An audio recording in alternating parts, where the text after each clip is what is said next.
అందరికీ నమస్కారం. కొత్త సంవత్సరానికి స్వాగతం పలికే ఉత్సాహంలో మనమంతా ఉన్నాం. ఈ వీడియో 2025లో నా చివరి మాట. మన సమాజంలో ద్వేషం పెరిగిపోతోంది. ఇతర మతస్థులపై ద్వేషం, ఇతర కులస్తులపై ద్వేషం, ఇతర పార్టీల కార్యకర్తలపై ద్వేషం, ఇతర హీరోల ఫ్యాన్స్‌పై ద్వేషం. ఇది సోషల్ మీడియాలో మొదలవుతోంది. ఇప్పుడు రోడ్ల మీదకు వస్తోంది. ఎన్నో హింసాత్మకమైన సంఘటనలకు దారితీస్తుంది. ప్రపంచానికి అహింసని బోధించిన మహాత్మా గాంధీ పుట్టిన దేశంలో ఇలాంటివి చూడటం దురదృష్టకరం. బంగ్లాదేశ్‌లో ఒక హిందువుని చెట్టుకు కట్టి కాల్చేశారు. మన దేశంలో కొన్ని రాష్ట్రాల్లో చర్చిలపై దాడులు జరుగుతున్నాయి. కొంతమంది బీఫ్ తిన్నారని దాడులు చేస్తున్నారు. ఇంక మన ఆంధ్రప్రదేశ్‌లో కుల వివక్ష జరుగుతూనే ఉంది.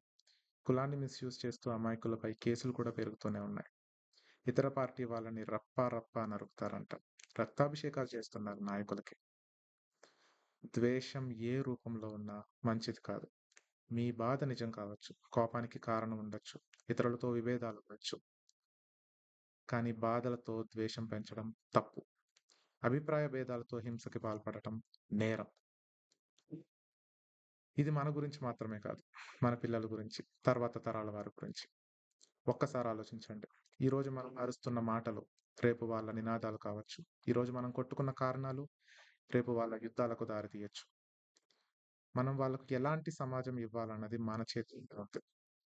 ఒకరినొకరు గౌరవించుకొని, కలిసి పని చేసుకునే ప్రశాంతమైన సమాజమా?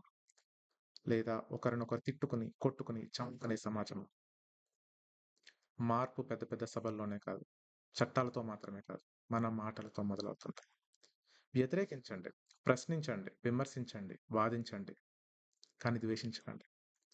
ఏ విధమైన హింసని సమర్థించకండి. న్యూ ఇయర్ రిజల్యూషన్ ఒకటి తీసుకుందాం. ఎదుటి వ్యక్తిని ఒక మతస్థుడిగానో, ఒక కులస్థుడిగానో, ఒక పార్టీ కార్యకర్తగానో చూడటం మానేద్దాం. మనిషిని మనిషిగా గౌరవిద్దాం. మన పిల్లలకి ద్వేషాన్ని కాదు, ప్రేమ, సహనం, హక్కులతో పాటు బాధ్యతలు కూడా నేర్పిద్దాం. ద్వేషాన్ని ద్వేషంతో ఆపలేం. ప్రేమతోనే అది సాధ్యం. 2026లో మనం అడుగుపెట్టేది కేవలం కొత్త క్యాలెండర్‌లోకి మాత్రమే కాదు. ద్వేషం లేని ప్రపంచంలోకి కూడా అవ్వాలని కోరుకుంటున్నాను.